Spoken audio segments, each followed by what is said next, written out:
Assalamualaikum warahmatullahi wabarakatuh. Kembali lagi bersama saya Zulfan Afdillah di channel Rabbanians ID. Jika biasanya kita melihat bahwa para penganut agama tradisional Cina itu memuja dewa-dewi dari Cina. Namun ada hal unik bagi penganut agama tradisional Cina di Nusantara, khususnya di kawasan Malaysia, Singapura, dan sebagian Sumatera, di mana mereka memuja tokoh lokal yang dijadikan objek pemujaannya. Tokoh yang dijadikan pemujaan pula bukanlah seorang Chinese, ya bukan orang Cina, melainkan memang orang Melayu dan beragama Islam yang disebut dengan nama Datuk Kong atau Datuk Keramat. Nah, karena Datuk Keramat ini sebenarnya adalah tokoh Muslim Melayu, maka patung dari Datuk Keramat ini pula dibuatkan kuil dengan arsitektur seperti masjid, dilengkapi dengan pakaian Melayu atau pakaian Muslim, dan diberikan sesajen yang makanan tersebut harus halal dan disembelih oleh orang Islam sendiri. Bahkan di Malaysia dikatakan hampir semua rumah penganut agama tradisional Cina ada dan memuja patung Datuk Kong ini atau Datuk Keramat ini, dan altarnya didirikan di luar rumah orang Cina tersebut. Nah, biasanya patung Datuk Keramat ini berada dalam sebuah altar yang berbentuk seperti bangunan arsitektur Islam seperti itu, bahkan juga mungkin arsitektur Cina, dengan dupa kemenyan, nanas, dan sesajen beserta patung Datuk dengan nama Melayunya. Nah, teman-teman, pertanyaannya adalah bagaimana bisa keyakinan yang seperti ini muncul di Nusantara? Dan kenapa bisa orang Melayu diangkat sebagai dewa oleh orang Cina? Dan apa hal yang mendasari munculnya keyakinan seperti ini oleh penganut agama tradisional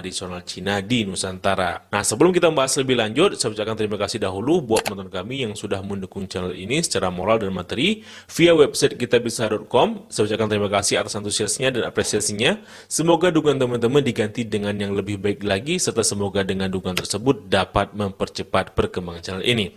Buat yang mau ikut berpartisipasi, teman-teman dapat mengklik link kampanye kami di website kitabisa.com di kolom deskripsi video dan di kolom komentar semat di bawah video ini. Dan teman-teman, untuk memahami fenomena ini, maka kita harus memahami pula konsep dan sistem kepercayaan agama tradisional Cina, khususnya dalam hal pemujaan seperti itu. Nah, singkatnya teman-teman, pemujaan dalam agama tradisional Cina itu dibagi kepada dua. Pertama, pemujaan terhadap dewa-dewi dan pemujaan terhadap leluhur seperti itu. Nah, konsep dewa dan dewi dalam agama Cina itu sangat beragam, bertingkat-tingkat atau berhierarki, serta jumlahnya sangat banyak. Nah, dewa-dewi dalam agama tradisional Cina itu tidak seperti konsep Tuhan dalam agama-agama Abrahamik, di mana Tuhan bagi kita itu kan dianggap sebagai sosok yang maha kuasa, super yang seperti itu. Nah, adapun konsep dewa dan dewi dalam agama Cina itu memiliki limit dan punya keterbatasan tersendiri tiap-tiap dewa tersebut. Nah, sosok dewa tersebut bisa saja berupa tokoh leluhur yang dipuja dan dianggap telah naik ke level makom dewa seperti itu. Makanya bisa saja dewa itu adalah tokoh manusia yang pernah hidup di masa silam. Nah, hal ini juga teman-teman karena dalam sistem kepercayaan tradisional Cina, mereka juga meyakini jika seseorang yang sudah mati, maka roh dari orang tersebut akan tetap hidup di alam dimensi lain bersama orang yang hidup.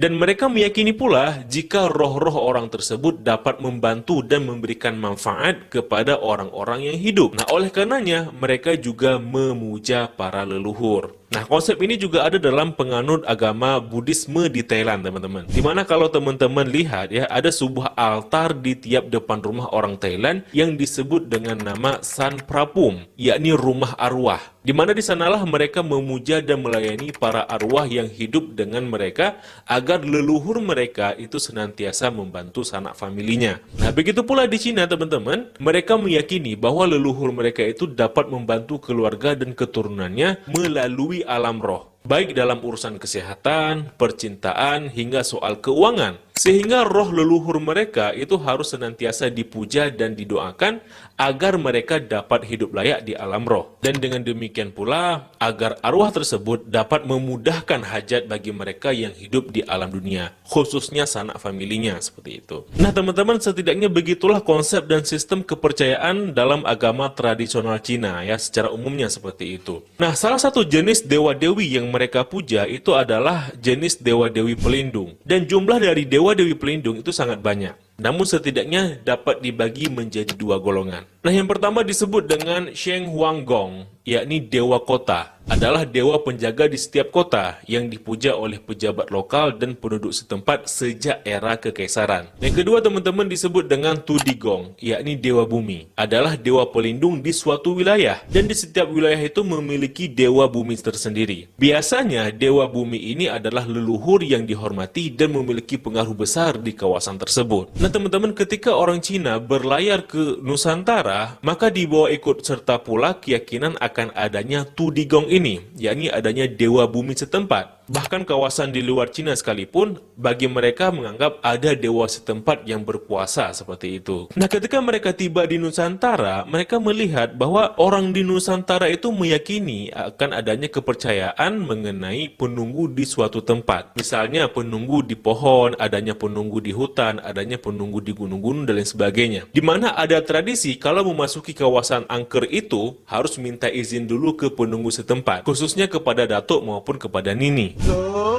Nek, cucu tumpang encing. Nah, penunggu setempat oleh orang Nusantara dahulu diyakini dari arwah yang bergentayangan. Dan keyakinan ini merupakan keyakinan lama orang Nusantara akibat pengaruh ajaran batiniah atau esoterik yang meyakini roh orang yang sudah meninggal itu dapat menghuni di suatu tempat pada alam dunia. Nah, walaupun pada hakikatnya arwah penunggu tersebut bagi kita itu menurut perspektif Muslim itu adalah jin seperti itu ya. Nah, kemudian pula teman-teman mereka melihat bahwa ada tradisi di mana orang Melayu itu mengkeramatkan sebuah kuburan wali atau seorang ulama, khususnya ulama yang sudah meninggal seperti itu. Nah, mereka melihat bahwa orang-orang Melayu yang ada di sekitar makam tersebut, mereka berziarah dan beriktikaf di kuburan keramat tersebut dan beristighosah, meminta hajat mereka dikabulkan dengan memohon kepada mayit yang ada pada kuburan yang dikeramatkan itu. Nah, orang-orang Cina melihat bahwa ini adalah sebuah kesamaan dari apa yang mereka yakini. Mereka melihat bahwa orang Islam ternyata juga mempercayai bahwa leluhur atau si mayit itu dapat mendatangkan manfaat kepada orang yang hidup. Nah, maka dari dua alasan inilah akhirnya orang-orang Cina menjadikan sosok ulama atau wali yang kuburannya dikeramatkan sedemikian rupa oleh orang Islam setempat itu sebagai dewa bumi mereka, di mana roh-roh orang keramat itu diyakini berkuasa sebagai penunggu kawasan sekitar. Oleh orang Cina kemudian disebut dengan nama Datuk Keramat atau Nadugong, bentuk pengucapan Cina dari nama Datuk Kong seperti itu. 以前呢，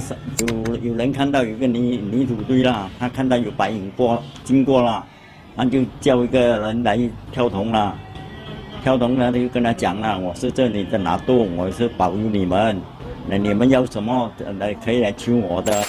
Loh, tapi kan mereka itu Muslim ya. Ulama-ulama ini kan Muslim, kok bisa dijadikan pemujaan, kok bisa dijadikan dewa seperti itu? Ya teman-teman, di kepercayaan mereka itu tidak peduli apakah Anda itu Muslim kah, Kristen kah, atau bahkan Hindu dan sebagainya. Selama Anda manusia, kalau mati pasti masuk alam roh. Dan roh Anda akan bergentayangan, terlepas apapun agamanya menurut mereka. Nah, pasti akan mati seperti itu. Dan bagi mereka yang mati itu akan dapat memberikan manfaat bagi yang hidup melalui alam roh tersebut seperti itu. Karena bagi mereka yang dilihat itu bukan soal apa yang disembah oleh orang tersebut, melainkan bagaimana orang itu hidup semasa hidupnya, bagaimana dia hidup ya. Apakah dia itu orang yang mulia, orang yang berakhlak baik, yang memberikan banyak dharma seperti itu, maka orang tersebut layak untuk dipuja. Maka mereka menganggap jika roh-roh dari orang keramat itu apabila dipuja sedemikian rupa, itu juga dapat mendatangkan manfaat bagi mereka yang hidup, khususnya yang memujanya. Nah, saya pernah lihat ya di TV dahulu waktu saya masih kecil, itu di mana ada kuburan Wali Songo yang diziarahi oleh orang Cina untuk meminta berkat. Nah, ketika itu saya bingung kenapa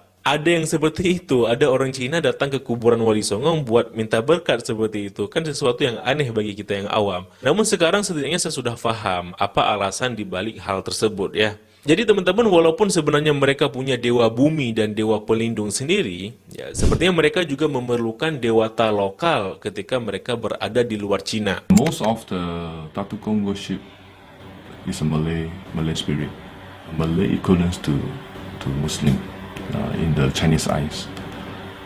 The shape of the look of the Datuk is different. The spirit of the Datuk will tell the worshipper through the medium who he is, what is the history of the of the Datuk. Nah, dalam hipotesis lain teman-teman, mungkin bisa saja munculnya Datuk Keramat yang dipuja oleh orang China di Nusantara itu karena ada penganut agama tradisional Cina di Nusantara yang mengaku ditemui oleh tokoh-tokoh wali keramat setempat dan roh itu membantu mereka berupa memberikan nomor lotre, togel, dan hal-hal keberuntungan lainnya. Hingga pada akhirnya sosok tersebut dipuja karena sekali lagi menurut mereka leluhur manusia dapat membantu orang yang hidup seperti itu. 呢個蠟燭都好靚噶，去求果有求必應噶。 Nah, karena Datuk Keramat ini dari kalangan orang Islam teman-teman, maka dia dipuja dan diperlakukan selayaknya seorang Islam. Seperti dipakaikan pakaian Melayu, koko, jubah, sarung, dan peci. Nah, sesajen yang diberikan juga berupa makanan halal dan disembelih dengan cara Islam. Alkohol, babi, tua, arak, dan makanan haram lainnya tidak diperbolehkan untuk menjadi bahan sesajenan untuk Datuk Kong. Nah, pada perayaan pemujaan besar tertentu teman-teman, terkadang dilakukan mediumisasi dan memanggil sosok Datuk Keramat itu yang kemudian roh yang diyakini Datuk Keramat tersebut merasuki beserta.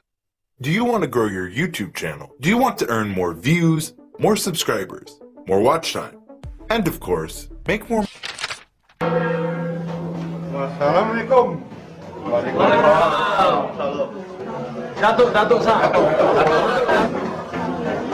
Dan peserta yang dirasuki oleh roh Datuk Kong tersebut akan didandani layaknya seorang muslim. Lalu dia akan berbicara atas nama Datuk Kong tersebut dan menuliskan sebuah jimat yang kemudian dipakai sebagai benda pembawa keberuntungan. Nah, selain itu, ketika proses trans atau kerasukan tersebut, mereka pula akan meminta wejangan kepada Datuk Kong. 呢度時啊問事都有人問嘅，好似你有事幹啊，你哋問你會提醒俾你知你咩事，佢會幫你解就幫你解，啲攞嚟有一個寄託啊嘛，即係講心理有寄託咗你咪。 Nah, teman-teman, Datuk Kong atau Datuk Keramat ini bukan satu tokoh saja, melainkan ada banyak tokoh Datuk Kong tersebut, tergantung tokoh keramat apa yang dipuja di suatu tempat tersebut. 一個馬拉拿督叫散素甸，拿督散素甸，唐人咧叫常策，嗰唐人咧佢要講唐話嘅，個馬拉人同我哋講馬拉話嘅，好好傾啊！ Bahkan teman-teman, mereka juga merayakan Hari Raya Islam kepada Datuk-Datuk Kong tersebut di kuil-kuilnya seperti itu. Selamat Hari Raya Idul Fitri. Puaslah. Barang tak mania sikit aja. Namun lebih lanjut teman-teman, sosok Tudigong ini tidak mesti seorang ulama. Bisa pula seorang guru, ahli silat, orang kaya, orang baik, raja, perwira, dan sebagainya yang arwahnya dianggap keramat oleh orang sekitar atau bagi mereka yang selama hidupnya dianggap mulia seperti itu. Tidak peduli apapun agama dan keyakinan yang dianut oleh orang tersebut. Nah, jadi fenomena ini teman-teman dalam kajian keagamaan disebut sebagai fenomena sinkretisme, di mana menggabungkan dua keyakinan menjadi satu keyakinan baru akibat dampak dari asimilasi. Wallahu a'lam bishawab.